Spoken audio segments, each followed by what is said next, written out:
probably came as no surprise to anyone that UKIP won last week's 2 by-elections. After their county council success in May, and then the town council win in the autumn, it was always possible that they might take a borough seat as well.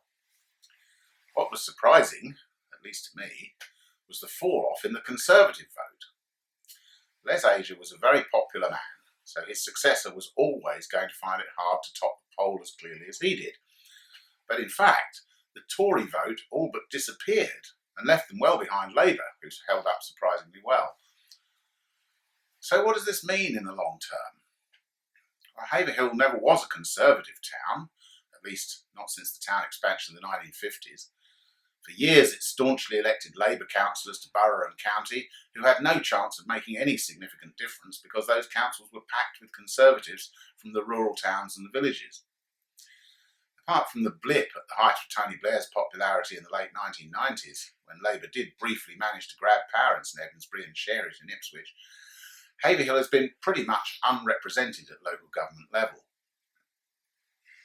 If the Conservative vote is falling away as dramatically as last week suggested, that may change, although it would be a brave person who extrapolated anything at all from an 18% poll. It seems most likely to me that the current political climate is no different from what it has always been, anti-St Edmundsbury. The question is whether or not this particular little nudge will have any more effect on the borough's leading councillors than its many predecessors. Precisely because Haverhill has been so marginalised and has therefore had to a large extent to make its own community and solve its own problems, it has become a more resourceful place, which in turn has reduced its socialist tendencies.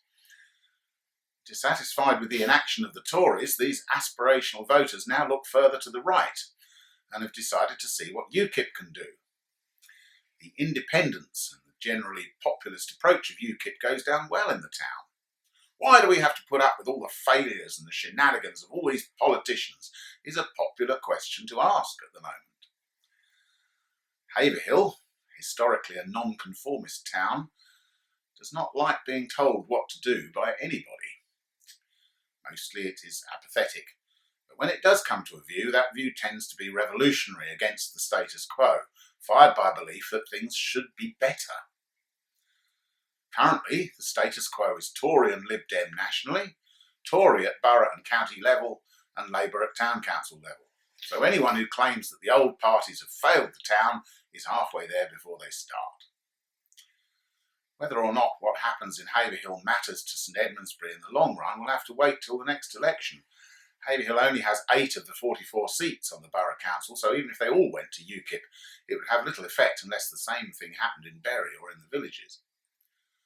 Also, borough elections often coincide with parliamentary ones when protest voting is less in evidence. Nevertheless, those in power at St Edmundsbury must have looked at what happened last week and begun to think about their future with slightly less certainty.